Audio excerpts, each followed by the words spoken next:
2024 में अमेरिका ने करीब 40 करोड़ 96 लाख किलोग्राम्स प्लास्टिक कचरा दूसरे देशों को भेजा, यानी करीब 4,10,000 मेट्रिक टन्स। अब देखिए कि वो कचरा गया कहां। Canada 13 crore 97 lakh KGs, Mexico 8 crore 62 lakh KGs, India 3 crore 76 lakh kilograms और Malaysia 3 crore 54 lakh kilograms, Vietnam 2 crore 40 lakh kilograms और इंडोनेशिया 1 करोड़ 86 लाख किलोग्राम्स। और यह सिर्फ प्लास्टिक की बात नहीं हो रही है। उसी साल अमेरिका ने 1 crore 33 lakh tons recovered paper यानी कि रद्दी का कागज भी एक्सपोर्ट किया और उस लिस्ट में इंडिया सबसे ऊपर था। अब एक और आंकड़ा जो पूरी कहानी कह देता है। 2018 में अमेरिका ने 10,70,000 टन्स प्लास्टिक कचरा बाहर को भेजा और उसका 78% हिस्सा उन देशों में गया जिनके पास कचरा संभालने का ढंग का सिस्टम है ही नहीं। और यह सिर्फ अमेरिका की बात नहीं है दोस्तों, दुनिया का सबसे बड़ा प्लास्टिक कचरा का एक्सपोर्टर जर्मनी है। 2023 में करीब 6,88,000 टन्स, उसके बाद जापान, फिर ब्रिटेन जो अपने आधे से ज्यादा प्लास्टिक कचरे को बाहर भेज देता है। और अब वो तथ्य जो सबसे ज्यादा चुभता है।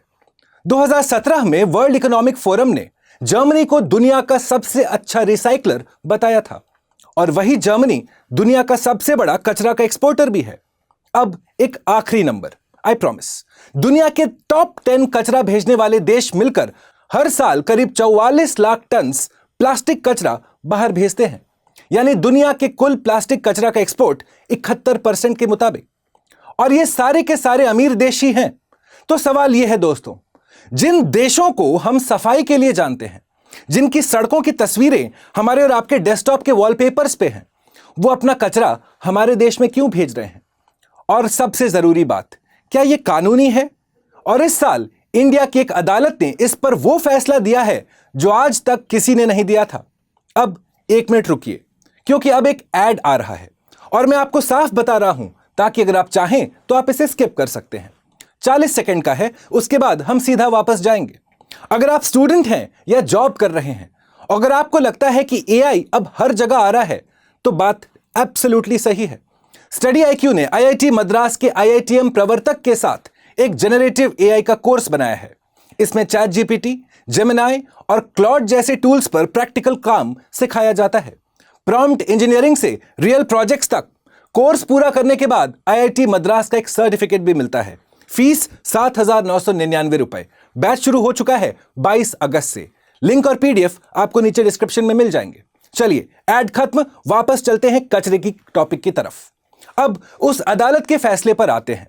मामला तमिलनाडु के शिवकाशी का है।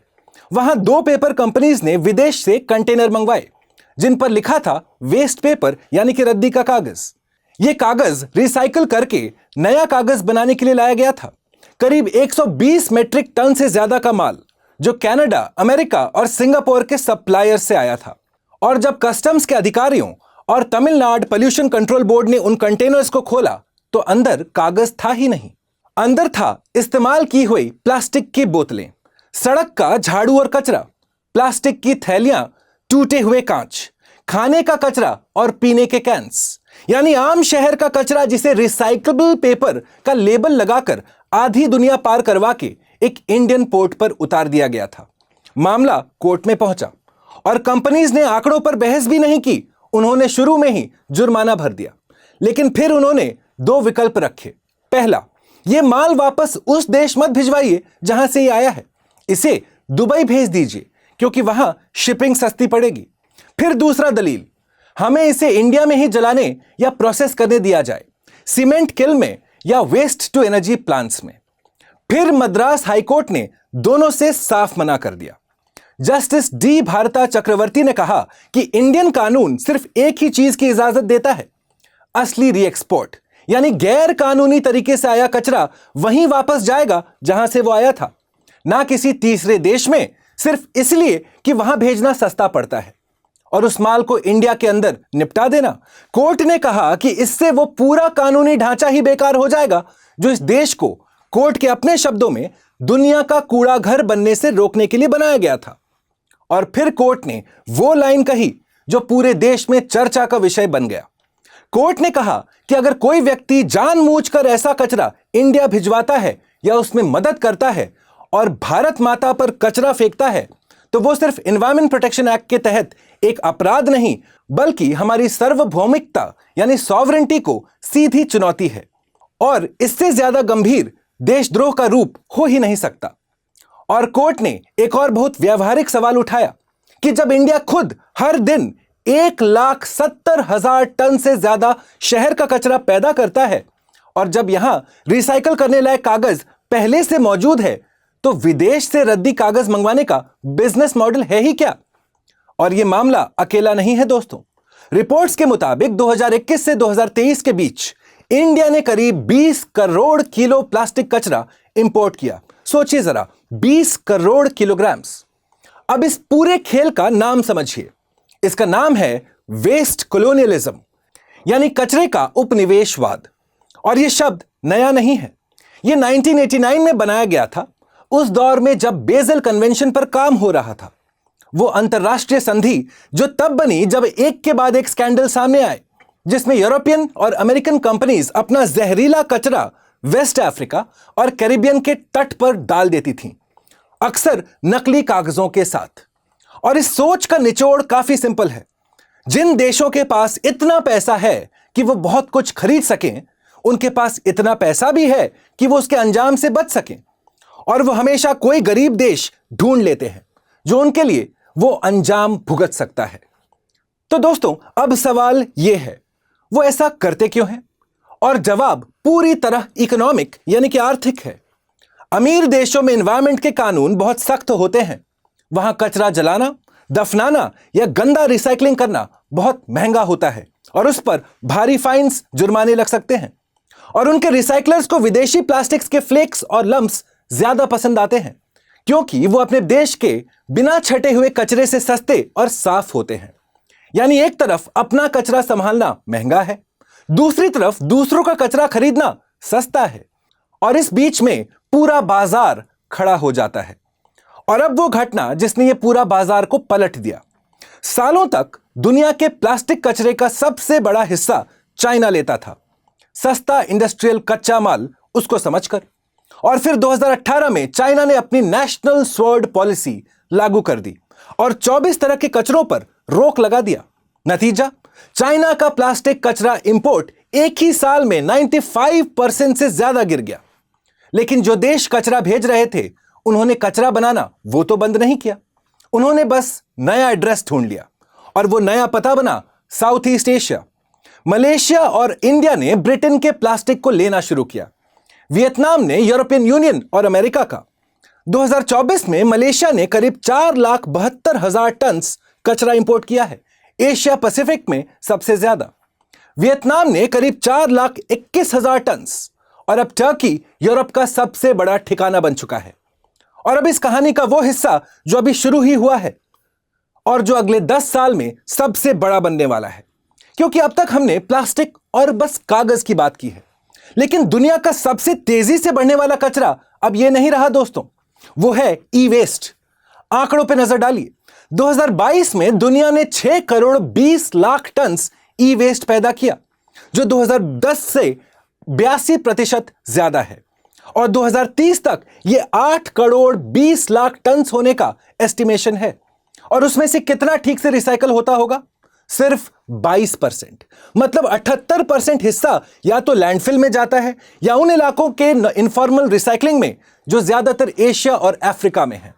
और अब इसमें एआई का भी कनेक्शन समझिए, क्योंकि एआई कोई हवा में नहीं चलता है दोस्तों। हर एआई मॉडल के पीछे एक डेटा सेंटर होता है, और उस डेटा सेंटर में हजारों सर्वर्स और जीपीयू लगे होते हैं। और इन मशीन्स की जिंदगी वो कितनी होती होगी? 2 से 5 साल। और वो खराब होने की वजह से नहीं बदलती है दोस्तों, वो इसलिए बदला जाता है क्योंकि अगली पीढ़ी का चिप वो आ चुका है, इवोल्यूशन ऑफ चिप्स हो चुका है, और पुराना चिप धीमा हो जाता है। यानी वो मशीन काम करती रहती है, बस अब वो मुनाफे लायक नहीं रहती। और इसका अनुमान क्या है? नेचर कंप्यूटेशनल साइंस में छपी एक स्टडी ने कहा कि सिर्फ जनरेटिव एआई 2020 से 2030 तक 22 लाख से 50 लाख टन का ई वेस्ट पैदा कर सकता है। अब यहां एक ऑनेस्टी की आवश्यकता है। 2026 में एक नया पीयर रिव्यूड अध्ययन किया गया जिसने यह अनुमान को काफी कम कर दिया। उसके मुताबिक एआई सर्वर्स 2030 तक हर साल करीब 1.3 से 2.25 लाख टन्स ई वेस्ट देंगे, जो पहले वाले अनुमान के लगभग 10वां हिस्सा है। तो असली संख्या पर बहस तो जरूर है, लेकिन दिशा पर कोई बहस नहीं है, यह कचरा बढ़ेगा ही। और अब दो बातें जो सबसे ज्यादा हैरान करती हैं। पहला, एआई के हार्डवेयर में वही चीजें होती हैं जिनके लिए दुनिया लड़ती है।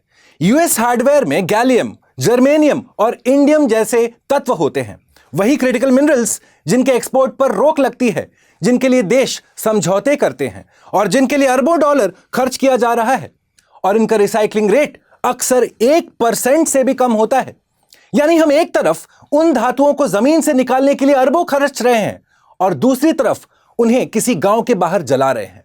दूसरी बात जो सबसे बड़ी आयरनी है इस पूरे सिचुएशन की, उस नेचर वाली स्टडी में यह भी कहा गया कि जब किसी देश पर एडवांस चिप के एक्सपोर्ट पर रोक लगता है तो उसके डेटा सेंटर्स पुराने सर्वर पर काम करने को मजबूर हो जाते हैं और उससे ई वेस्ट और बढ़ जाता है।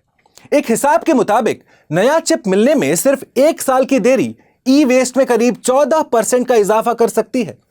यानी जो एक्सपोर्ट कंट्रोल टेक्नोलॉजी रोकने के लिए लगाए जाते हैं वो कचरा बढ़ा देते हैं।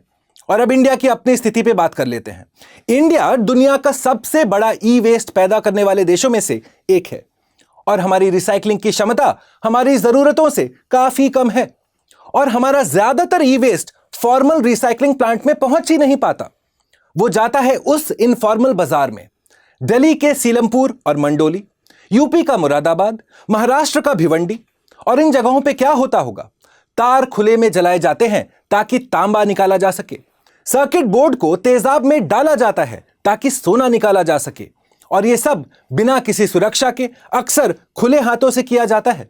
और इस तरीके से कीमती धातुओं का सिर्फ 10 से 20% ही निकल पाता है, बाकी वो बर्बाद हो जाता है। इसका असर दिल्ली के मंडोली इलाके पर हुई एक रिसर्च में वहां के ग्राउंड वाटर में भारी धातुओं का स्टार इंडियन स्टैंडर्ड्स और WHO दोनों की सीमा से ऊपर मिला। और एक 2026 के CPCB आकलन के मुताबिक इंडिया के 17 राज्य और केंद्र शासित प्रदेशों में एक भी रजिस्टर्ड रिसाइकलिंग सुविधा है ही नहीं। तो चलिए पूरी बात को बस एक जगह रखते हैं।